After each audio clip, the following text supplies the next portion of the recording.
তো আসো তাহলে আমাদের আজকে নতুন একটা, আচ্ছা তোমাদের কলেজে এখন ম্যাথের কোন চ্যাপ্টারটা পড়াইতেছে আমাকে একটু জানাও তো, একটু শেয়ার করো। কলেজে কোন চ্যাপ্টারটা পড়াইতেছে?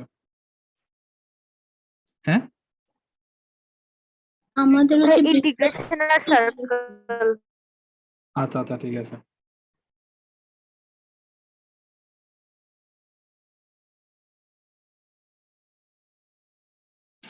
আচ্ছা তাহলে দেখো ইন্টিগ্রেশন আমরা শুরু করতেছি, বিসমিল্লাহ করি।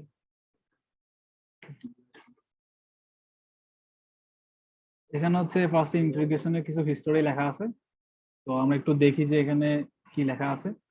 তো যোগজীকরণ হচ্ছে আমাদের, আচ্ছা দাঁড়া এটা একটু ক্লোজ করি। যোগজীকরণ হচ্ছে আমাদের ক্যালকুলাসের একটি মেইন পার্ট। এটা হচ্ছে মূলত আমরা যে ডিফারেন্সিয়েশন করছি এটার সম্পূর্ণ বিপরীত একটা প্রক্রিয়া, এবং এটাকে এখানে বলতে হচ্ছে সমষ্টিকরণ ধারণার সম্প্রসারণ। এটা মানেটা কি দেখো, ধরো তোমার কাছে অনেকগুলো ডেটা আছে, ঠিক আছে, এখানে অনেকগুলো ফাংশন আছে, f(x1 + f(x2 + এরকম ইনফিনিটি ধরো অনেক আছে। তো এগুলো সবগুলার সামেশন বের করার টেকনিকটা হচ্ছে কি বলছে এখানে, ইন্টিগ্রেশন। কেমন? তো এরপরে কি আছে দেখি। তো এরপরে বলছে হচ্ছে কি, গ্রিক জ্যোতির্বিদ ইউডেক্সেস ফার্স্ট হচ্ছে ইন্টিগ্রেশনের ধারণাটা ফার্স্টে দিছে। তো ইন্টিগ্রেশন দিয়ে আমাদের প্র্যাকটিক্যাল লাইফে অ্যাপ্লিকেশন ইন্টিগ্রেশনের কোন জায়গায় হয় আমি তোমাদেরকে যদি বলি, ধরো আমাদের একটা সার্কেল আছে না এখানে, ধরো আমরা তো সার্কেল এটা আঁকছি, এটার কেন্দ্র হচ্ছে মূল বিন্দুতে, কেমন? তো যদি এখানে কেন্দ্র হয় তাহলে এটা আমার ক্ষেত্রফল কি জানি, πa²। এখানে এটা কি, এটা হচ্ছে এই বৃত্তের ব্যাসার্ধ, তাই না? তো এই যে এটা তো একটা বক্ররেখা, তাই না? তো এই যে বক্ররেখার যে ক্ষেত্রফল, বৃত্তের আমরা ক্ষেত্রফল বের করছি, এটা পুরাটা ক্ষেত্রফলটা আসছে হচ্ছে ইন্টিগ্রেশনের মাধ্যমে। কারণ দেখো যদি এটা একটা আয়ত হইতো, ধরো এটা হচ্ছে একটা, আচ্ছা এটা বর্গ, তাহলে বর্গের ক্ষেত্রফল কি জানি, একটা বাহু স্কয়ার, তাই না? কিন্তু তুমি এইখানে এই যে এটা একটা বক্ররেখা, অন্য কালার দিয়ে দেখাচ্ছি, বৃত্তটাতে একটা বক্ররেখা, এই বক্ররেখার ক্ষেত্রফল তুমি ইজিলি বের করতে পারো না এভাবে, a² বা ভূমি ইন্টু লম্ব এভাবে তুমি বের করতে পারো না, ঠিক আছে? তো এখান থেকে হচ্ছে ইন্টিগ্রেশনের আবিষ্কারটা হয়েছে আর কি। তো তুমি যদি কোনো কিছুর ক্ষেত্রফল পাও, ধরো তুমি বৃত্তের ক্ষেত্রফল পাইলা, তাহলে ক্ষেত্রফলের সাথে একটা রিলেশন আছে কিসের, আয়তনের, তাহলে সাথে সাথে তুমি ক্ষেত্রফলের সাথে আয়তনও পাইলা। তো যে এই যে ইউডেক্সাস আছে, এ কি করছে ফার্স্টে এই বক্ররেখা কনসেপ্টটা দিয়ে হচ্ছে তোমার আয়তন আর ক্ষেত্রফল বের করছে বিভিন্ন ধরনের বস্তু। এরপরে আসি কি বলছে দেখি। আজকে হচ্ছে একটু হিস্টোরি পড়াবো আর সূত্র টুত্র কিছু লিখে দেবো। আর সবচেয়ে মেন কথা হচ্ছে ইন্টিগ্রেশনে তুমি ফর্মুলা আর ম্যাথ করার টেকনিক জানলে একদম 10-10 আনসার করা কোনো ব্যাপার না। তো এরপরে দেখো কি বলছে। তো তোমার 17 শতাব্দীতে এসে হচ্ছে আইজ্যাক নিউটন আর লিবনিস পৃথকভাবে যোগজীকরণ মূলনীতি লিপিবদ্ধ করেন। তো অনেকে এটাকে ধরো, তোমরা তো জানোই যে নিউটনকে অনেকে বেশি প্রায়োরিটি দেয়, বাট এটা সবচেয়ে বেশি প্রায়োরিটি হচ্ছে আমার মতে লিবনিজের, কেমন? তো ইংরেজি শব্দ হচ্ছে সামেশনের প্রথম অক্ষর এস থেকে সম্প্রসারণ করে এই চিহ্নটা আসছে। দেখো আমরা তো ইন্টিগ্রেশন দিয়ে মূলত সামেশনে করতেছি, এই যে আমরা কয়েকটা ফাংশন যোগ করলাম, তাহলে ওটাকে হচ্ছে আমরা সামেশন বলতে পারি না? সামেশন মানে তো কি, সমষ্টি সবকিছু। তো সামেশনের সামনে যে এস আছে, এসটাকে হচ্ছে তোমাকে এইভাবে প্রকাশ করছে ইন্টিগ্রেশনে, মানে ইন্টিগ্রেশনের যে এই চিহ্নটা আছে সেটা হচ্ছে এই এস থেকেই আসছে। তো এই চিহ্নটা বলছে কি যে লিবনিস হচ্ছে এই চিহ্নটা সবচেয়ে আগে ব্যবহার করছে।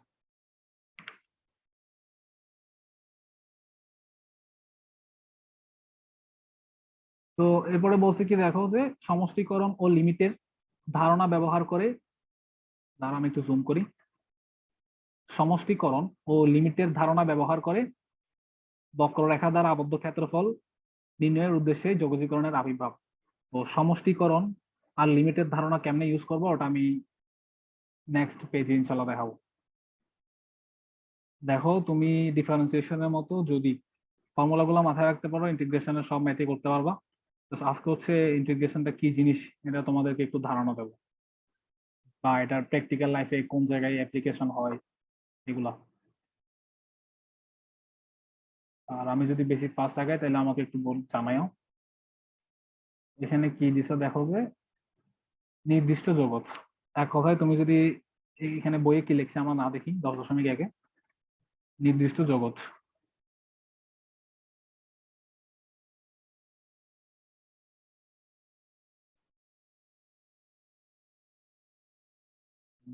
ঠিক আছে, বইয়ে এখানে বলছে হচ্ছে কি, আমি তোমাকে সামারি আকারে দেখাই।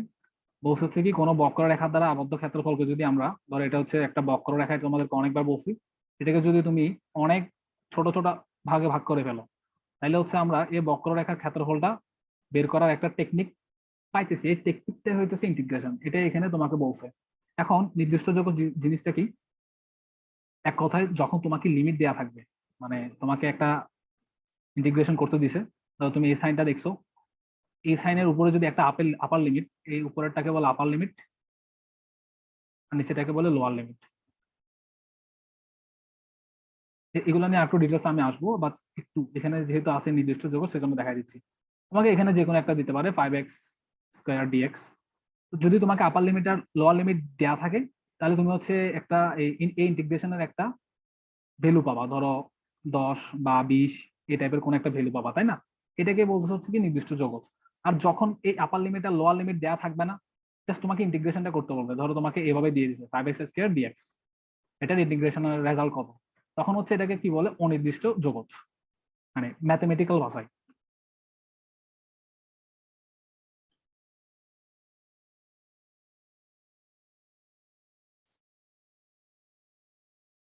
তো এরপরে কি লিখছি দেখি আমরা, বক্ররেখা দ্বারা আবদ্ধ ক্ষেত্রের ক্ষেত্রফল। তো বইয়ে কি আছে আমরা না দেখি, 10.2 বক্ররেখা দ্বারা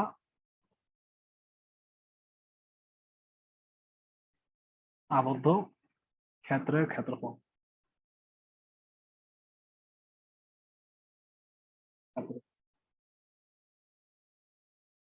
এখন অবশ্য বক্ররেখা কি, বক্ররেখা হইতেছে যেগুলা স্ট্রেট লাইন না, ওগুলা হইতেছে তোমার বক্ররেখা, তাই না? এতটুকু তো জানো। দেখো আমি একটা বক্ররেখা আঁকতেছি এই জায়গায়, তাহলে তোমাদেরকে আগে অনেকবার বলছি আমি, এরপরও দেখো, জাস্ট কনসেপ্টটা বোঝার মানে বোঝার ট্রাই করবা। আমি যা বলতেছি তা মাথায় না রাখলেও চলবে, কোনো সমস্যা নাই। এখন যা বলবো আর কি, জাস্ট একটু বোঝার ট্রাই করবা। ধরো আমাদের কাছে হচ্ছে এই বক্ররেখাটা দেয়া আছে, আমরা এই বক্ররেখার এই পয়েন্টটা আর এই পয়েন্টটা জানি। এই পয়েন্টটা থেকে যদি আমি এখানে একটা লম্ব টানি, তাইলে ধরো, আর এখান থেকে আরেকটা লম্ব টানছি, এটাকে, এই অংশটাকে ধরলাম আমি এ, আর এই অংশটাকে ধরলাম আমি বি, তাইলে হচ্ছে আমরা আমাদের এই বক্ররেখা দ্বারা আবদ্ধ একটা ক্ষেত্র সৃষ্টি হয়েছে না? বক্ররেখা দ্বারা আবদ্ধ ক্ষেত্রটা কি তোমাকে আমি দেখাই। এই যে দেখো, এটা তো পুরোটাই তো বক্ররেখা দ্বারা আবদ্ধ একটা ক্ষেত্র হয়ে গেছে, তাই না? আমাদের হচ্ছে এই ক্ষেত্রফলটা বের করতে হবে। ক্ষেত্রফলকে আমি ডেল্টা দিয়ে প্রকাশ করতে, ডেল দিয়ে প্রকাশ করতেছি। কেমন এই ক্ষেত্রফলটা, আমরা তো ধরো যদি এটা আমাদের একটা আয়ত হইতো, অবশ্যই আমরা এই ধরো এটা এই ডিসটেন্সটা হচ্ছে এ, এটা হচ্ছে বি, তাহলে আমি এন টু বি করে বের করে ফেলতে পারতাম দৈর্ঘ্য ইনটু প্রস্থ। কিন্তু এটা তো একটা আয়ত না, এটা হচ্ছে একটা কি, আমাদের বক্ররেখা। এবং বলছে কি এই পুরা বক্ররেখার ক্ষেত্রফলটা আমাদের বের করতে হবে। তো তুমি এখন চিন্তা করো, আমাদের প্র্যাকটিক্যাল লাইফে সব বস্তুই কি এরকম আয়ত হয়? ধরো তোমার কাছে একটা জিনিস বানাইতে হবে, ধরো এটা হচ্ছে একটু এভাবে গেছে, এভাবে গিয়ে হচ্ছে এরকম হয়ে গেছে, তাই না? এই টাইপের। তো তুমি এটা ক্ষেত্রফল জানো না, কিছুই জানো না। ধরো এটা এটা এই ধরো আমি তো তোমাকে এখানে শুধু চিত্রটা এঁকে দেখাচ্ছি, এটা হচ্ছে একটা বস্তু, ওই পাশে ওটা একটা পার্ট আছে, ধরো একটা কি বলা যায়, ওই পাশে একটা পার্ট আছে। এটা তো আমি এখানে 2D চিত্র এঁকে তোমাকে দেখাইছি। তুমি ধরো ধরো না, এটা হচ্ছে একটা থ্রি ডি একটা জিনিস, মানে আচ্ছা এটা একটা মাউস, মাউসের মতো একটা লোহা, মানে লোহার একটা মাউস, এই টাইপের একটা বস্তু। তুমি ওটার ক্ষেত্রফল বের করবা, ওটা তো তুমি পারবা না, কেমনে বের করবা? এখান থেকে হচ্ছে ইন্টিগ্রেশনের আবির্ভাবটা হয়েছে। তোমার কইতেছে এখনই ওই যে এসব বস্তুর ক্ষেত্রফল বা আয়তন বের করতে দেবে না, তোমাকে এখন হচ্ছে সিম্পল বেসিক জিনিসগুলো দেবে। ধরো এরকম একটা বক্ররেখা দিছে, তোমাকে এটার ক্ষেত্রফলটা বের করতে হবে। তোমাদের এইচএসসি তে সিলেবাসে আয়তন বের করা নাই, বাট আন্ডার গ্রাজুয়েটে আয়তনও বের করার টপিকটা আছে আর কি। তো আবার আয়তনের যদি কোনো কিছু দেখো কখনো, এটা নিয়ে ঘাবড়ানোর কোনো কিছু নাই। ইন্টিগ্রেশনের কনসেপ্ট দিয়ে আয়তন, মানে কোনো বস্তুর আয়তনও বের করা যায়। ধরো কোনো সিলিন্ডার, আচ্ছা সবচেয়ে বেস্ট উদাহরণ হচ্ছে সিলিন্ডার। সিলিন্ডারের ক্ষেত্রফল তো তুমি ধরো এই আয়তন তো সহজে অত পাবা না। ওই যে একটা ফর্মুলা পাইছো সিলিন্ডারের, ওগুলা তো ওভাবে আসে না। তোমাকে আমি বৃত্তের ফর্মুলাটা কিভাবে আসছে ইন্টিগ্রেশনের মাধ্যমে, ওটা যখন দেখাবো এটার পরে, তখন দেখবে একদম ক্লিয়ার হয়ে যাবে। এটার পরে হচ্ছে আমি বৃত্তের ক্ষেত্রফলটা বের করে দেখাবো তোমাদের ইন্টিগ্রেশন দিয়ে কেমনে আসে। তো দেখো আমরা হচ্ছে এটার ক্ষেত্রফলটা আজকে বের করবো। ঠিক আছে,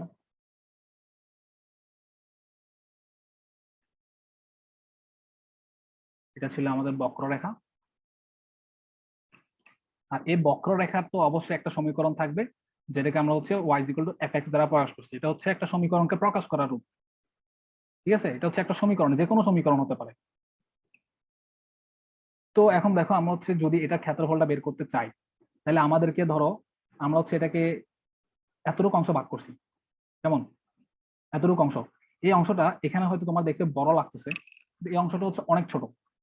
যেমন একদম শূন্যের কাছাকাছি অবস্থায় এই অংশটা, এই যে অংশটা, ধরো এই অংশটা, এটা অনেক ছোট। কিন্তু তুমি দেখো উপরে কিন্তু একটা কার্ভ আছে, তাই না? উপরে কিন্তু এরপরও বাঁকা থেকে যাচ্ছে।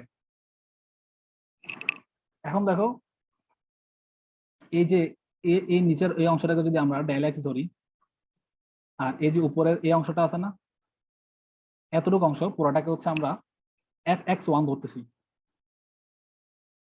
f(x1) কেন? কারণ তুমি দেখো এখানে তুমি y1 এটাকে ডেল ওয়াইও ধরতে পারতা। তুমি যদি এখানে ডেল ওয়াই ধরো, y = তো fx, তাই না? তাহলে এখানে যদি y1 ধরো, তাহলে এটাকে তুমি কি f(x1) ধরতে পারো না? এটাকে এখন কেন ধরছি দেখো, এদিকে তো আমরা সবসময় y এর কোঅর্ডিনেট গুলো স্থাপন করি, আর এদিকে কি x এর কোঅর্ডিনেট স্থাপন করি, তাই না? তো এখানে যে আমি এখানে ডেল x লিখলাম, তো এখানে হচ্ছে x এর একটা পয়েন্ট থাকবে, এখানে x এর আরেকটা পয়েন্ট থাকবে। তাহলে ওই দুইটার মধ্যে পার্থক্য হইতো, তাহলে আমরা বের করব। যদি এই ডিসটেন্সটা চাই, এই ছোট ডিসটেন্সটা চাই, তাহলে আমরা x এর কোঅর্ডিনেটের মধ্যে পার্থক্য হইতো বের করব, কারণ এটা তো x এর কোঅর্ডিনেটের উপর অবস্থিত, তাই না? তাহলে এটাকে আমরা ডেল x দিয়ে প্রকাশ করছি এর জন্য। তো দেখো উপরে কিন্তু একটা কার্ভ থেকে যাচ্ছে, এই কার্ভটা না থাকার জন্য হচ্ছে আমরা এটাকে এত ছোট ভাবে ভাগ করি যেন এই কার্ভটা এরকম সোজা লাগে। কেমন? এরপরও দেখা যায় কার্ভটা পুরোপুরি সোজা হয় না। হ্যাঁ, তো পুরোপুরি সোজা সোজা যেহেতু না হয়, সেজন্য হচ্ছে আমাদের একটা টেকনিক আছে ইন্টিগ্রেশনে বের করার। ওটা আমি আবার এই নিচে একটা চিত্র এঁকে দেখাচ্ছি। দেখো, ধরো আমাদের হচ্ছে বক্ররেখাটা আছে, বক্ররেখাটাকে আমরা কয়েক ভাগে ভাগ করলাম।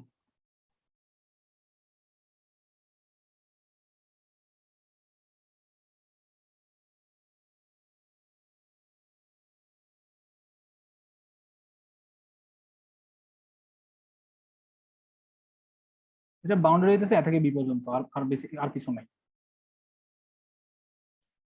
তো দেখো যদি আমরা এইগুলা যোগ করে দিই, পয়েন্টগুলা যোগ করে দেই, দেখো আমরা পয়েন্টগুলা যোগ করে দিচ্ছি,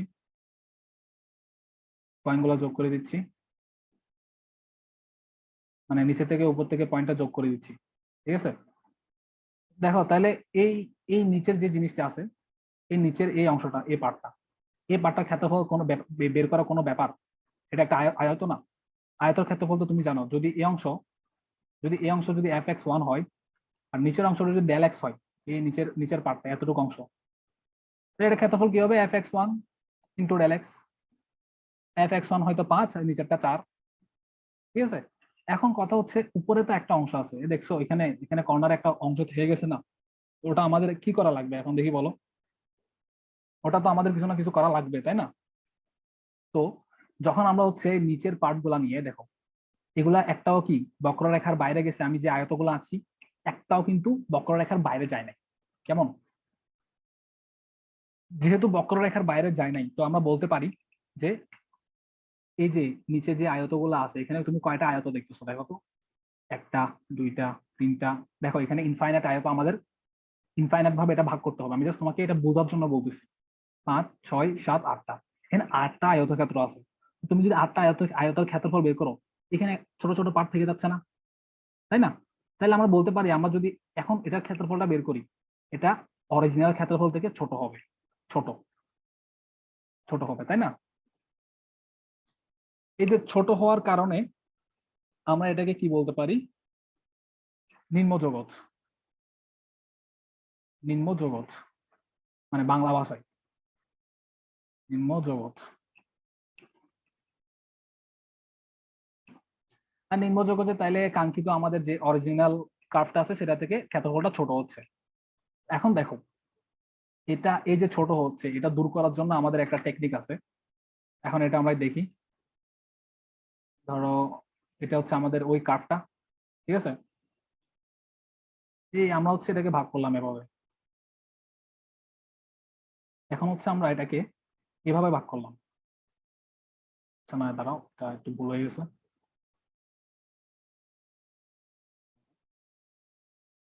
মানে 8 ভাগে ভাগ করবো।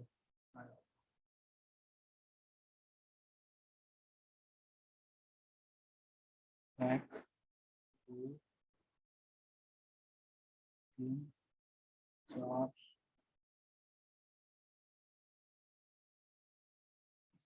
Recording in progress.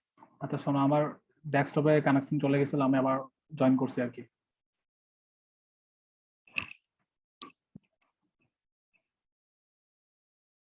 আচ্ছা একটু ওয়েট করো, আমি আমার নেটওয়ার্ক একটু ডিস্টার্ব কর।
আচ্ছা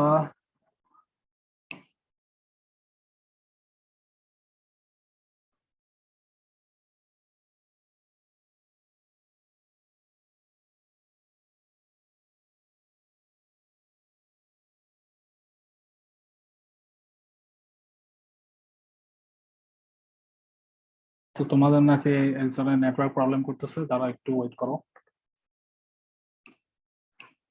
রেকর্ড হচ্ছে।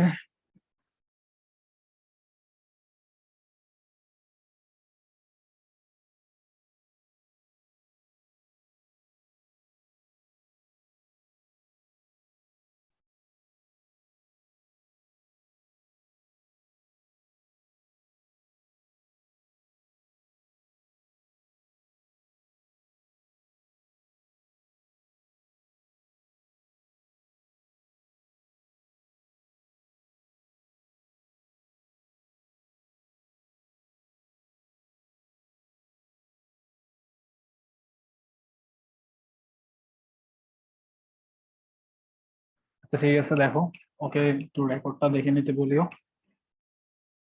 আর আমার সাউন্ডে যদি একটু ইন্টারাপ্ট হয় আমাকে একটু জানাও। তো দেখো এই সমস্যাতে থেকে উত্তরণের জন্য আমরা কি করি? তো দেখো এর আগের বারে হচ্ছে আমাদের ক্ষেত্রফল কম আসছে, এইবারে হচ্ছে আমরা ক্ষেত্রফলটা একটু বাড়ায় নেবো। কেমন বাড়ায় কেমনে নিতে পারি দেখো? আমরা হচ্ছে উপরের এইভাবে এইভাবে পয়েন্ট গুলো নেবো, এইভাবে। আমরা চাইলে এভাবে নিতে পারি, তাই না? এই দেখো এভাবে এইভাবে পয়েন্ট গুলো নিচ্ছি, মানে উপর থেকে নিচ্ছি আর কি। এটা তো একদম সোজা হয়ে গেছে। উপর থেকে নিচ্ছি, এই উপর থেকে নিচ্ছি। তোমাদের বইয়ে এই চিত্রটা সুন্দরভাবে দেওয়া আছে, একটু দেখো। উপর থেকে নিচ্ছি দেখো। তো দেখো যদি আমি এখন ক্ষেত্রফলটা বের করি তাহলে হচ্ছে কি একটু ক্ষেত্রফলটা বড় হবে, তাই না? এই ক্ষেত্রে ক্ষেত্রফলটা বড় হবে। তো যেহেতু বড় সেজন্য এটাকে আমরা বলতে পারি ঊর্ধ্ব জগৎ।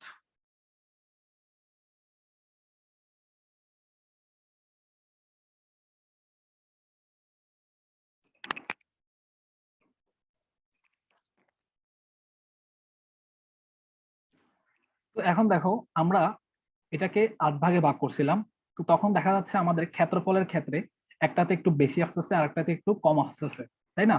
তো এই সমস্যাটা বাদ দেওয়ার জন্য হচ্ছে আমরা এটার মাঝামাঝি একটা কিছু ইউজ করব। এখন মাঝামাঝি কোনো কিছু ইউজ করার জন্য ধরো আমাদের ঊর্ধ্বজগজে যে ক্ষেত্রফলটা আসছে, ঊর্ধ্বজগজে যে ক্ষেত্রফলটা আসছে আর নিম্নজগজে যে ক্ষেত্রফলটা আসছে, এটার মাঝামাঝি কিছু একটা আমরা ইউজ করে আমাদের এই অরিজিনাল প্রোডাক্টটা বের করতে হবে। কেমন? তো এটার জন্য হচ্ছে আমরা যদি এই এই কার্ভটাকে, এই যে এখানে ভাগ দেখতেছো, এখানে একটা, এখানে যে 8 ভাগে ভাগ করছি, এই 8 ভাগে ভাগটাকে যদি আমরা ইনফাইনাইট ভাবে ভাগ করতে পারি, ধরো এখানে এই আমি যে ভাগ করছি এটাকে আমি যদি এন দিয়ে প্রকাশ করি 8 ভাগ, তো এনটাকে যদি আমি ইনফাইনাইট করে দিই, ইনফাইনাইট একদম মানে অসীম সংখ্যক ভাবে ভাগ করছি, তাহলে দেখা যাবে হচ্ছে উপরে যে কার্ভটা আছে সেটা সোজা হয়ে যায়। কেমন? মানে প্রায় সোজা হয়ে যায় বলা যায়। তো তখন আমাদের কি হয়, তখন আমাদের এই সমস্যাটা চলে যায়, যে আমরা এই সমস্যাটাতে পড়ছি, এই সমস্যাটা তখন আর থাকে না। তো এখানে ধরো ইনফাইনাইটটা ভাগ আছে, তুমি দেখো আমরা যদি এখান থেকে একটা কনসিডার করি, এর আগে তুমি অবশ্যই পড়ছিলা যে এই আমি এই আয়তটা এখানে আঁকতেছি, দেখো নিচের পার্টটা কি ছিল, নিচের পার্টটা ছিল হচ্ছে ডেল এক্স, আর উপরের পার্টটা কি ছিল এফ এক্স ওয়ান, তাই না? এটার ক্ষেত্রফলটা কি হবে, F X one into del X. এতটুক আশা করি তোমরা বুঝছো, অবশ্যই এতটুকু বোঝার কথা। তাহলে দেখো এই টোটাল জিনিসটার ক্ষেত্রফল আমরা সামেশন পদ্ধতিতে কি লিখতে পারি? হ্যাঁ, ফার্স্ট হচ্ছে আমরা নর্মাল সামেশনটা লিখি, যে F X one into del X one plus F X two, এরপর ওটা এফ এক্স টুই হবে, এ into del X two, plus এরকম চলতে থাকবে, চলতে চলতে চলতে একদম ইনফাইনাইট পর্যন্ত চলতে থাকবে। কেমন? তো দেখো এখন এটাকে কিভাবে লেখা যায়?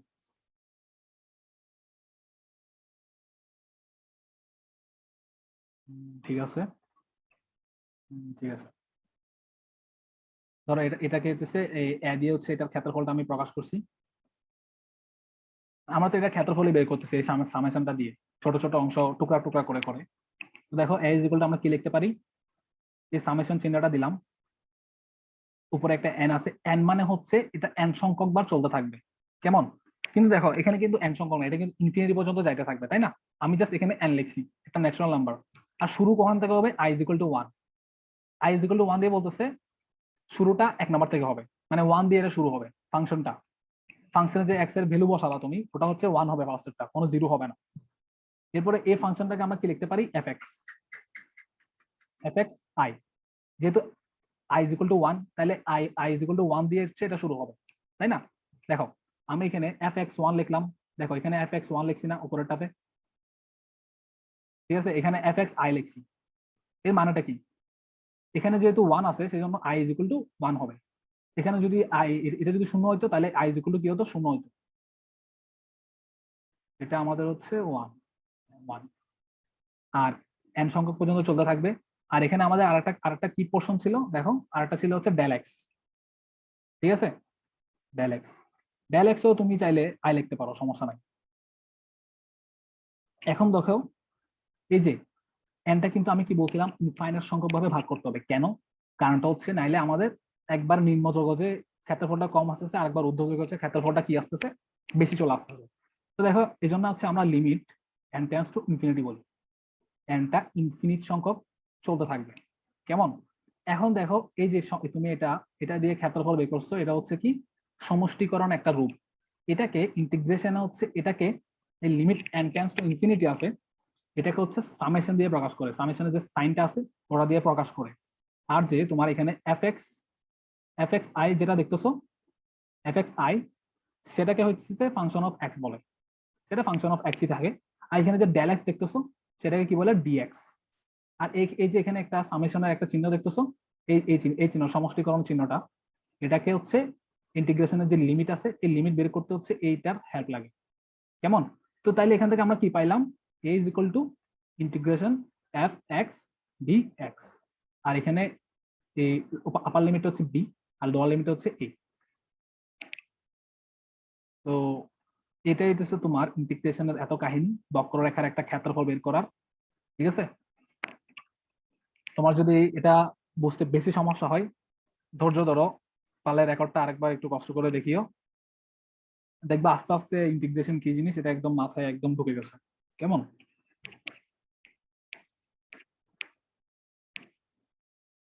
হ্যাঁ, একটু যা যা পড়াইছি একটু 5টা মিনিট রিভিশন দিয়ে আবার মিটিংটাতে জয়েন করো।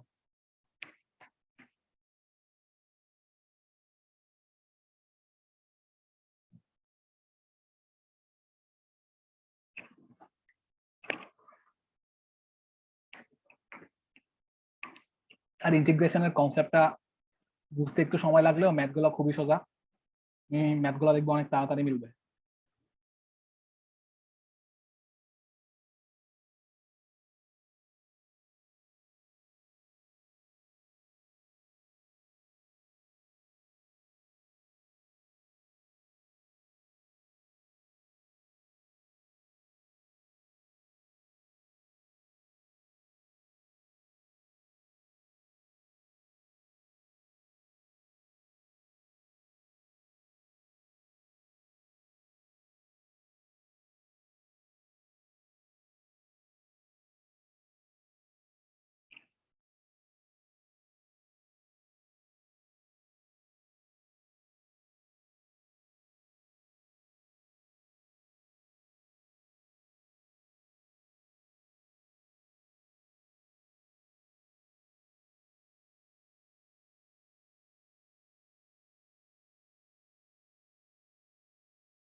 আচ্ছা, তোমরা মিটিংটাতে আবার লিভ নিয়ে জয়েন দাও, মিটিং এর টাইম প্রায় শেষ হয়ে গেছে আর কি।